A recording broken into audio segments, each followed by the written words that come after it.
ati lo ngahamon nalo tawa mai kita pun oi kelo oi wa kita diba petau kalenga o te he mai kosikaina o taki o tau ke i halabe kosikaina oi lang o hau mo loko lotoi e o tua a hono kakari oi maku inga ia oi pō ao moi pō mama na e taki mua o gale tua i kononga i se i toaka o tara e sikaina ha o tua o ke noko ia te atou pili i hono kakai i he potu kotoa pē moi taimi kotoa pē tau lotu ki he o tua ke oua na hiki hono sikaina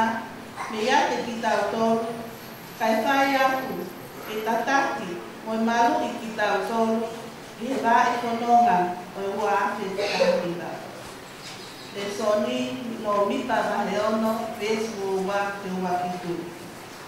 Ko polo pola hindi e tamata aki e tau loku whakawhetae e tā kuni o ke loku. Ko e ua nge au tolu no kuru mā kā. Ua tolu kā ka tatu ko mea haki te tau hita.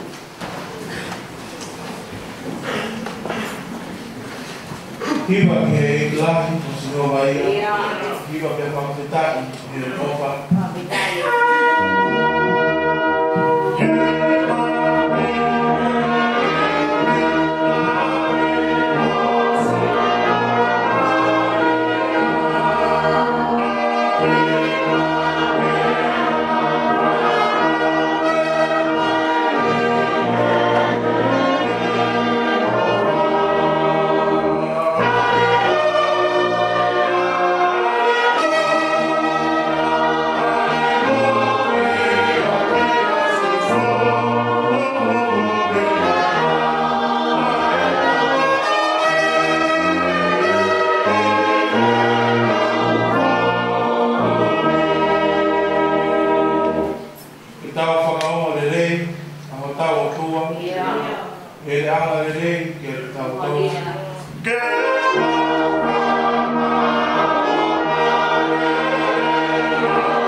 ma o non di afion.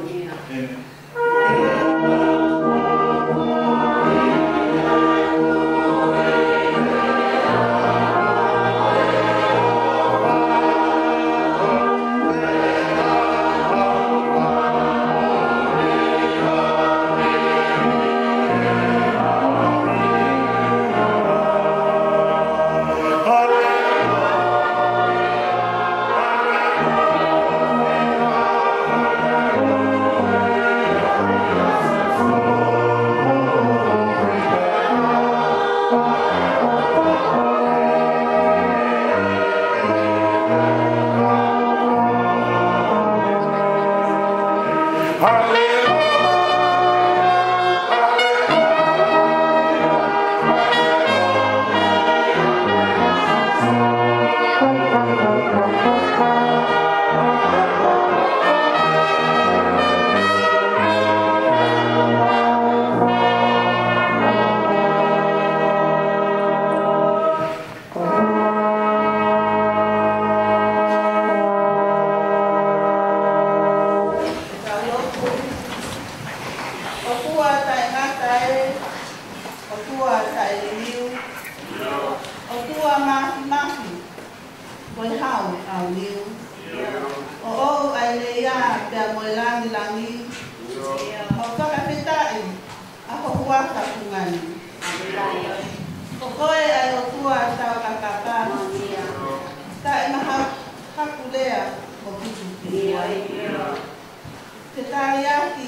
Mau pakai malu,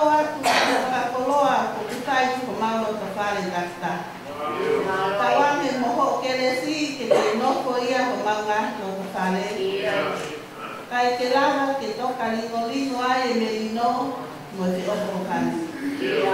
Eiti, o mau hufia se ati ai ho eiti, kai umaa ha matapule. Ai kai te kau sea mo hono whare. Koa o kai te kau malolo. Ai ongo se tuata mo kau taki ho si ati. Kai umaa ko mau ngā ka merino no koto. Inda ko aki mai mua ki mau tolu e lau maalie o e aki o tua, o mau hupia te kaweinga o tokanga te ai e hoan, loki mai e. Ka osi o wiki haamo o i wā te tahi. O si kaina o kutaki, o tau te i halaki. Tau lotu te he o tua, ke oua na ahiki hono si kaina me ate ki tau tolu. Kai whai atu te tataki, mo i malu i ki tau tolu. I he vai whanonga o i wā te tahiwa. O mau kore, mo i whakatomala i ho ao. Whakamole mole o tua. O uhi ko mau hanu o lau ma he taiti lahi i whanonga ama. O mau mau pe ai pō ao, mo i pō māma me he aki o nā. I toka ko mau kala. Ka o mau ke i he tu ke whanonga anga. O mi ate ki mau tolu ha teresi, ke mau tu mo oni whakaotua.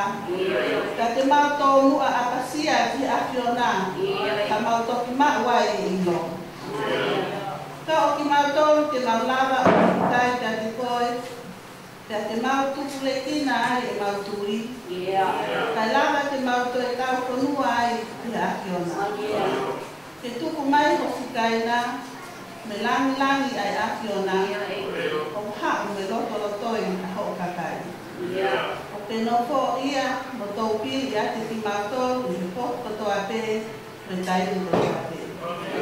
Ke tuku hosi kaina te te pō ao, pō ngāma. Ka te tuku taki mua mo pare tua i kononga o mau kamata kai i ta umi. Mau poake ati ki mātou ki ho tau kuku nā I ke mea ngāwe ati ki mātou le tamai. Tuku te mauseina te tau atu he noko I ho taoni tapu. Ka te whai me iai ho mau whakakoloa me whakakoou. Te whaka mole o whakatuple kina ai e mau tui me akasia ki ate kore. O mau kole totoa ngahi me ani I huaka o alo o situ kalais ko ho mau kamoi e meni.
ke ua pito.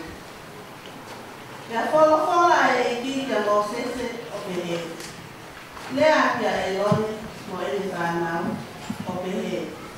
Peanga e o ho mou whai e kā kuaki o haa i sieri. Te mo pehe kia e. Ke tā kuaki i mai koe e sihova mo ne tāui. Ke whakaulo mai e sihova hono poponga kia te koe mo ne alo oka. Ke hangai poponga mai a sihova kia te koe mo ne atu a nerino.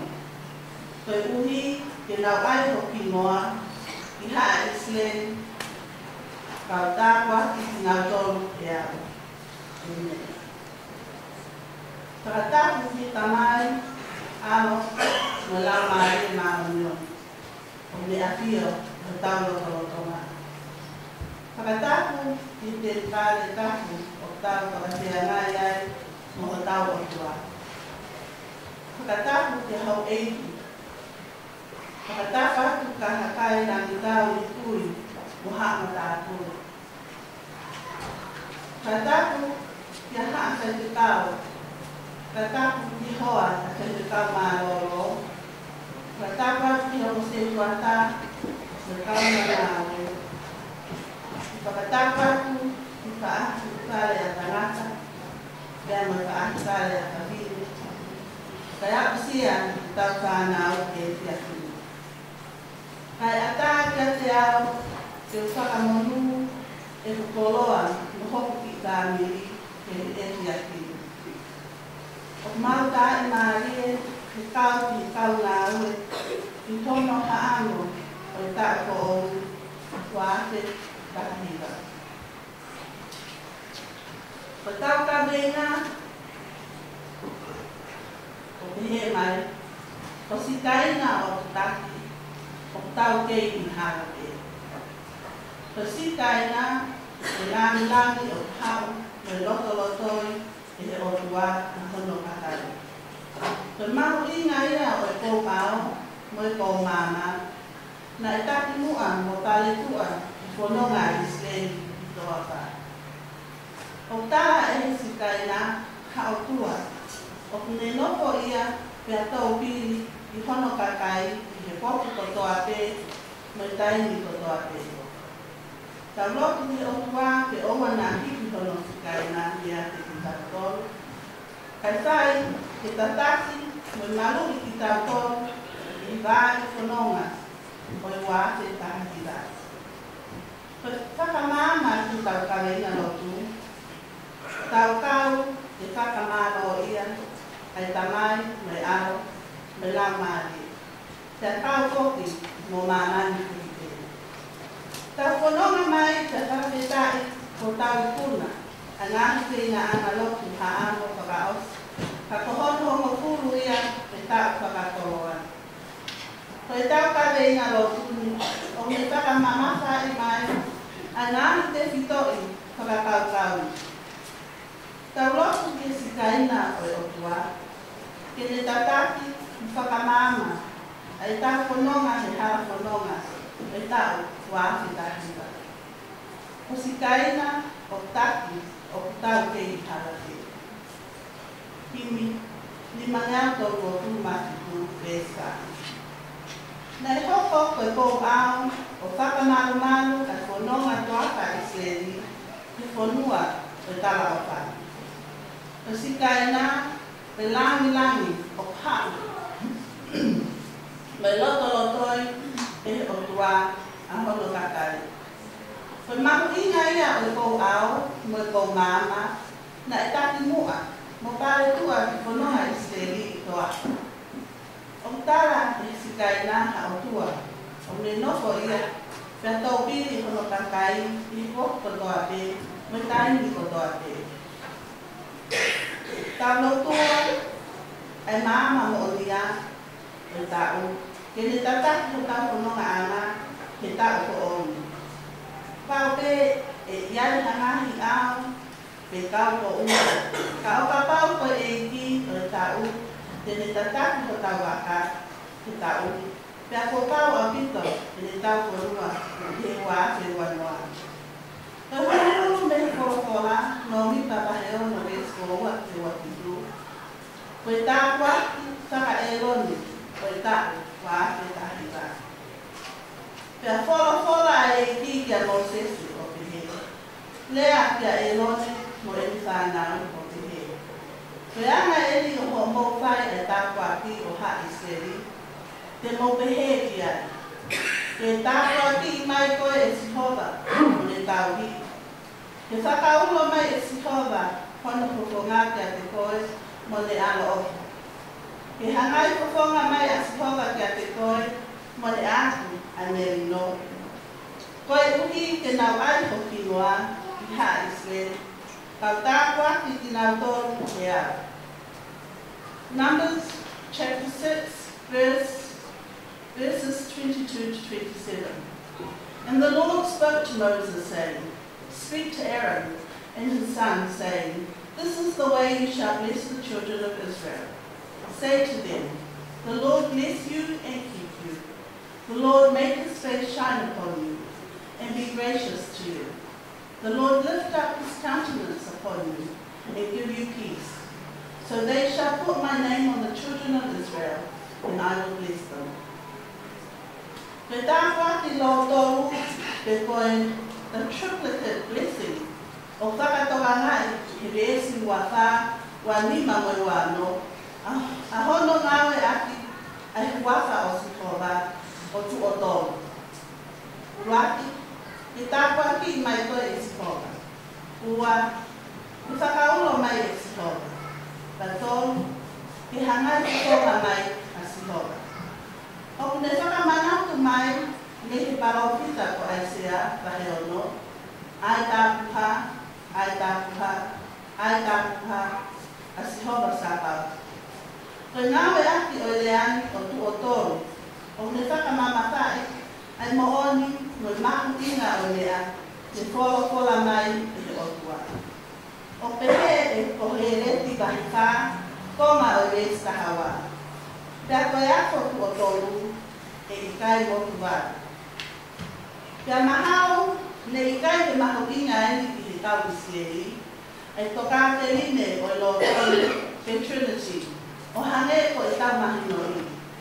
O tau whainga Maria me he tainu ne hiki tohi e anomi pa. Te tau sio atu me he tainu o koloti, pea mo i kua kawa fo omu. Tau sio atu me he kuonga o sisu karaisi, mo iku anga o koloti. Tau mahi no e ane ai tāpu aki lo tonu. Ka tau whakawhihoa naki te keresi he hiki tohi e paula, ni kainga kolimto, ia ua kolimto wahi taha tolu res taha tolu. Ko keresi ai eiki o sisu karaisi, me ofa ai o tua, me whiohi o lau maria maa undonu. Ofa te iate ki moutou kotoa me ia. O ne whakaha mai, ai e toka te line, o i tōru tahari o tua. Trinity. Koe o tua, koe alo, koe tamai, me lau maria maa undonu. Koe tāku aki na e oange ki hi tau Israeli, toro tonga e tau whānoa whanonga i toaka. Kana e toki oange pe he taimi, ne maa wai he kemi, kana ma te teo ki he laka.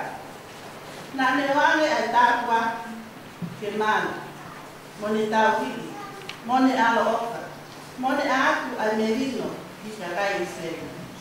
Kamata anga o tau ko ouni, ke tau whakatoka na i mau pe, o kiate ki tau tonu ai sikaina. Ke o kutala ai sikaina, ka o tua, o ki ne tau pili hono kakai, ke poki kotoa pe, me taini kotoa pe. Kai tuku, ke tāpua ki mai koe e sihova, mo ne tau hi.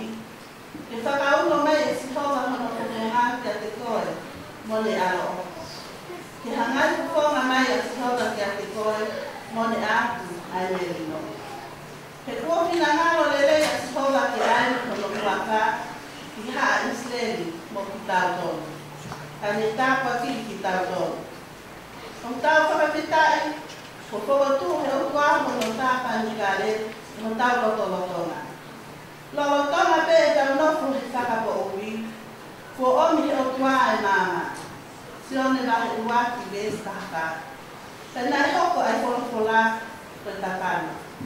Kana ane fokotu hono tapa ni kale hotawa tolonga. Kana tau mamata ni hono tikaina. Mahalangi ne tau na alo to peta. O hau me he e tamani. Ta o ne fonu ke ne si moi mo oni. Ta ka fitai ko ai ka kano a fola. Ka koe alo o o tua. O saka mo uri o mamani. O fokotu hono tapa ni kale hotawa tolonga. Kainya koe o tua e ni na saka tau fola ki ai a e parakani. O tua e ni na hake mo sese he mo unga o si hoga. Koe o tua e ni na kou ao mo kou mama. Koe kai te kilua ka kone hoko mai i hota whaahina. O hono alo to peta. Mea fola ko hoko o kakani. O hono hinoa ko sisu. Mea kospeli ko hoko ko o mo lele. Na ikai hawa sisu ia te omi e o lele. Hala ia. O sisu ko ia e o lele. He nai oka ke hea o tuaki mamani.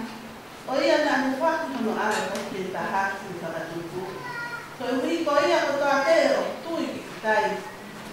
Kia te ia, ke owa na au, kai mao ki o i tai nata. Sione la si tolu e sa hau. Ka po one na ke ni mange au titu no furu mani ma o i mi. E taki atu au si au mama, e taki au. O paa puli ki au ai hala, e taki au. Koe moui, koe waha noa, e oki mai o taki e whanoma. Ne tuku ai kaka noa mo mamani, e taki au. Parala ho kuoto fie lahi, e taki au. Taha ai kovi ne mei toki ai, oka ne oua, si o mani. Ka inga, ko eni ho tau whakahino hino, mo e mau ana whakahino hino, mo e mau ana iwi o taumi, o si hoba e. Ke tāpua ti mai koe e si hoba, mo le tau hi. Ke whakauho mai e si hoba hono whakonga ki a te koe, mo le a ofa. Ke hangai whakonga mai e si hoba ki a te koe, mo le a a nerimo. Koe tau kareina lo tu, tau loku husi kaina o e tua. Ke ne tataki mo whakamama, a e tau whanonga. Ke hao whanonga e tau wāki tahita. Ki huafa o tamai, me au, me la maari e maa o ngoni. Ka koe hika i he hini o no wā, lima ne au koe o kuru maa kitu o hini, lima tau kitu a tako lea o kawi.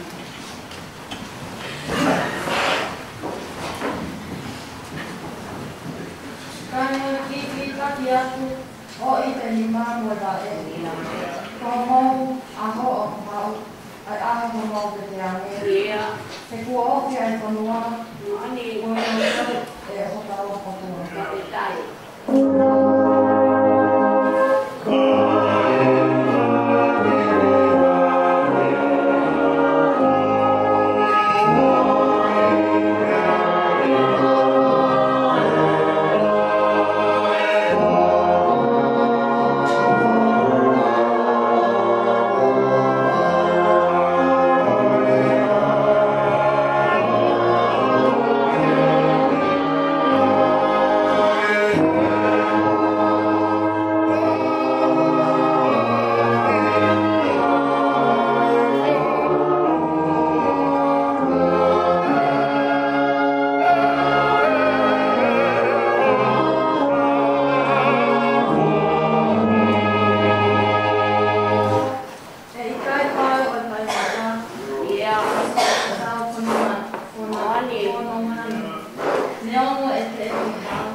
osi.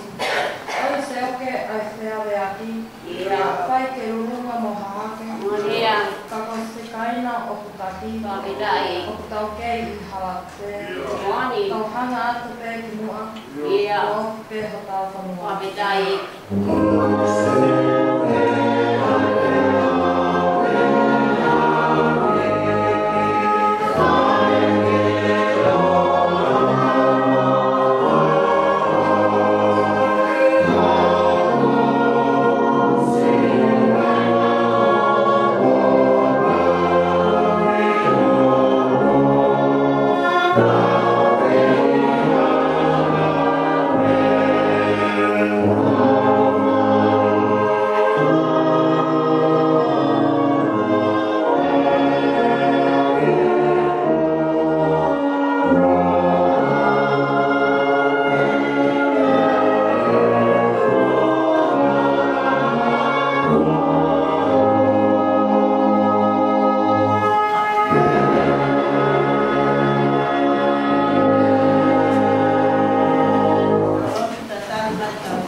Oi ele hanga o fogo fai o fua e mau ke.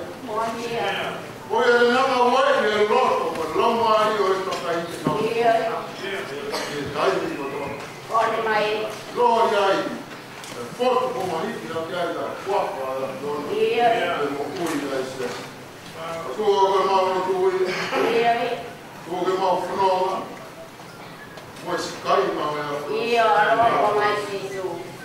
Maroto a ko wi ko ta maroto ko e ya ko ne lava na fa to mi o e ko maroto wi ke ta ko ma ko ta mo se pa ni ko ma fa na ko ka wa ko wi o ma na ko ka la ta to mi o e ho ta mi o ke ta to mi o ko ta ma mai ni ko pa e ke ta ko ma na ko mana tua nada que faz kau betul ai ko man suami o mora na ka ko se bora secretary ko mo sia ko e ke ka ko mo na mai a ko mai a ko mo to tua kai na no suami ko ta hi ko ma pa na mo ko mora ko ko pai e ka ko na no na o nāra ku mātore tua, e whia koe, o tōku wānge, a maera, a raos, o mā wakato mā kua, e ki kawa. Sa wānge ke whakarangi me ri, o whakarangi marungi, ai whanonga, e tura wai se te. Hiki, ko maupa, nona, ke whanonga mō omena, o tura noa, noa. No mau e fo mau e la zona. No mai se si mau tau ko. Ka mai la. O sia si e ja ko.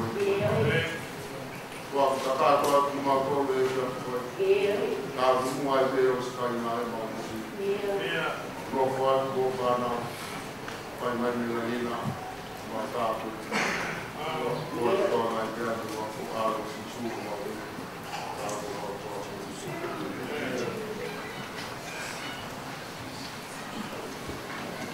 Son con la mini, tao la tu kuai, tao ta ku ni tao ana kerensi, moi ta ku ni tao ke long tu, pero no me amo como puro o ni mi. Ono ta manoa, mo me han ki tao ni. Oi ke tala mo moru, ko te ma o espanau ko. Koko ai manga te kouri. Hiki ai mate ki ngoi. Koko mo ue e koroa. E te ongo e tai kotoa. Kona mo oni whakakapau. Whare ai e ki a te ana.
ai ne takea. Tolo tātou o nā o mo'i. Te he aiana ho tnokoi. Toko bonu e.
sesi tau de bongo kuste wa wai de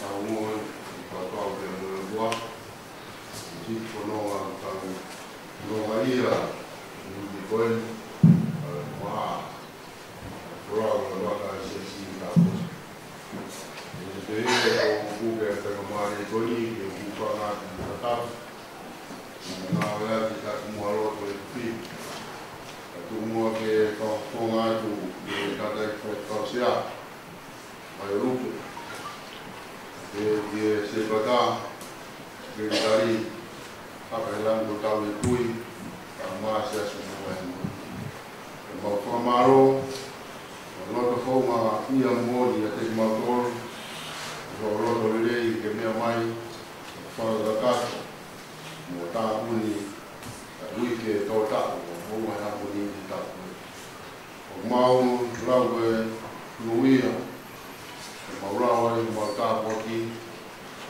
me mai mi ko mo ko mo me mai mi ko mo i mo ko pa ya o tu ai ka no ko ka ka to ai ka to nia o ma lo lo ma no te lo to nia kawan ke hau dunia ini hubungan apa betapa dunia boleh lama supaya kami pahami mau sahaja ngai penolong ngai sesi orang lebih tahu penolong